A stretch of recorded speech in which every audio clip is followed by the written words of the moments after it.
Ayan.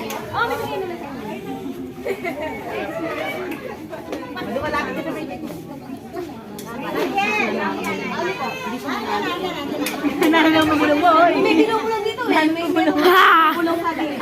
Ako ang kanyang conscience. At dahil dyan, sabay-sabay po natin kantahan ng happy birthday si Baby Madla. 48. Happy birthday to